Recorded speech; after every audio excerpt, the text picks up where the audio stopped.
en photo en face de vous, va au-devant de son exécution. Mais pourquoi va-t-il être exécuté ?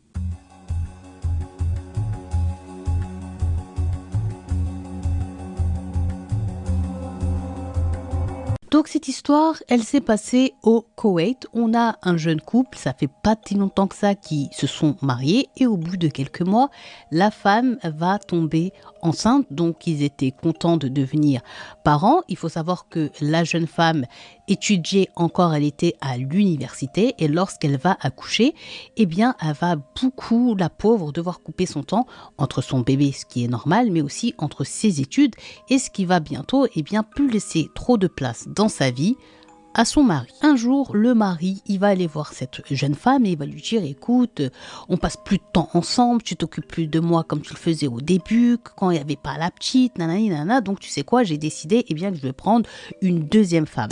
Là, la jeune femme, elle a rigolé, elle lui a dit, écoute, tu peux, c'est ton droit, mais comme moi aussi j'ai le droit de refuser et je demanderai si tu veux toujours te marier, eh bien, à divorcer. Là, tu pourras me verser nafaka, c'est-à-dire la pension alimentaire pour ma fille et pour moi-même.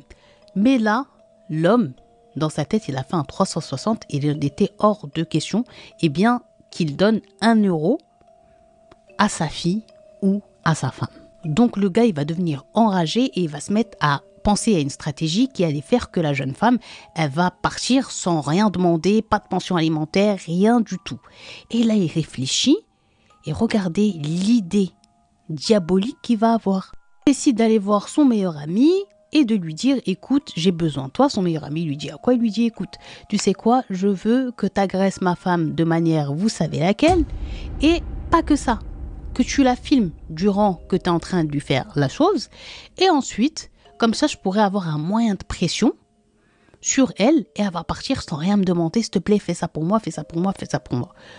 Le meilleur ami, au lieu de dire à son pote, din hashretan ou n'importe quoi, ou de lui envoyer tout simplement une patate, j'ai moi-même des sœurs, j'ai moi-même une mère, j'ai moi-même ci, j'ai moi-même ça, le mec, il va être d'accord.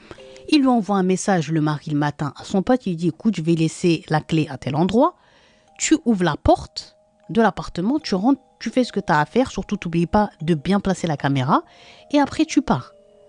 Le mec il dit ok, il se rend à l'adresse de son pote, il monte dans les étages et il trouve la clé à l'endroit où il lui a laissé. Il a ouvert la porte, il avait mis une cagoule et il commence à rentrer dans l'appartement, il referme la porte doucement derrière lui, il s'avance et là il va tomber nez à nez avec la pauvre jeune femme qui est en train de donner le biberon à son bébé. Donc quand elle l'a vu, bien évidemment tout de suite elle s'est mise à crier, elle était perdue, elle a paniqué. Mais c'était loin d'être fini pour elle. Le meilleur ami, il a commencé à paniquer que les voisins entendent. Donc très vite, il a sauté sur elle, il a enlevé le bébé des mains et il a commencé à la maîtriser et il a commencé à l'agresser, vous savez comment. Sauf que, quand même, elle se débattait. La pauvre, elle a vu le téléphone, elle savait qu'est-ce qu'il cherchait à faire, donc elle s'est débattue encore plus et à un moment donné, elle lui a mordu la main et elle s'est mise à crier. Et là, son agresseur, il va paniquer et il va avoir un geste irréversible. Donc là, l'agresseur va se munir du chargeur de téléphone portable qui était posé sur la petite table basse et il va le passer autour du cou de la jeune femme et il va serrer comme ça et mettre fin à ses jours devant son bébé. Et il va partir et il va s'enfuir. Il referme la porte bien sûr derrière lui et il laisse cette pauvre jeune femme, Allah yarhamha, après son âme, morte devant son petit bébé d'à peine quelques mois. Là, le monsieur, il rentre. Il pensait que son plan, il était exécuté. Il ouvre la porte et il trouve que la petite, elle était en train de pleurer, de hurler à la mort. Et il voit donc, en allumant la lumière du salon, que sa femme est étendue, morte, avec le chargeur de téléphone autour de son cou. Donc là, regardez ce qu'il va faire. La petite, il fait mine d'être choquée. En vérité, à moitié, il était choqué parce qu'il n'avait pas demandé à son ami Zama de la tuer. Et il va à la police. Il va à la police, il dit « J'ai trouvé ma femme, Nanani, elle est morte ». Les policiers ils vont avec eux et ils font la constatation. C'est vrai qu'il y a une jeune femme qui est morte avec un chargeur autour du cou. Ils comprennent que c'est un meurtre, quoi. Donc, ils commencent à regarder, à prendre les empreintes. Mais bien évidemment que le mari, Il dit rien, il fait genre le veuf éploré, le mari choqué. Pour les policiers, c'est trop bizarre vu qu'ils voient que la personne qui est rentrée là, pourquoi elle va tuer cette jeune femme? Elle a aucun casier, elle a aucun problème. Tout le monde parle d'elle en bien. Il n'y a rien dans la maison qui a été dérobé. Donc, c'est bizarre. Ils vont demander les caméras surveillance de l'entrée de l'immeuble, chose que le mari a oublié dans ses plans-là.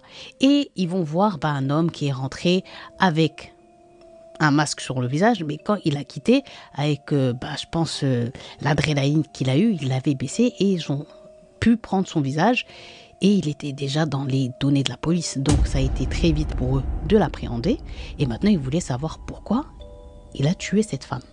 Et dès que ce meilleur ami est en salle d'interrogatoire, il va passer aux aveux très facilement en disant que lui, il ne comptait pas du tout la tuer. C'est son meilleur ami qui a demandé d'agresser son épouse et de la filmer. Mais comme elle ne s'est pas laissée faire, elle a commencé à crier et j'ai paniqué, j'ai vu le chargeur et j'ai fait ce que j'ai fait. Donc les policiers, ils étaient choqués. Quoi? C'est son mari qui t'a demandé ça? Il a dit oui et comme sur son téléphone, il avait encore les preuves des conversations, le mari, lui aussi, il allait être mal.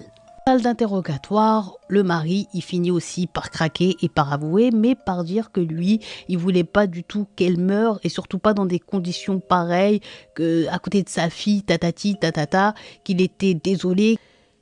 Les policiers l'ont dit, mais toi, ça va pas. Est-ce que toi, si on vient vers toi pour te mettre juste une claque, tu vas faire comme ça, tu vas vouloir te défendre. Donc c'est normal que cette pauvre jeune femme, elle ait cherché par tous les moyens à sauver sa vie, surtout devant sa petite fille. Il y a eu le procès et les deux ont eu peine de mort. Et la peine de mort, elle a été exécutée, mais ça fait très peur, ça fait froid dans le dos.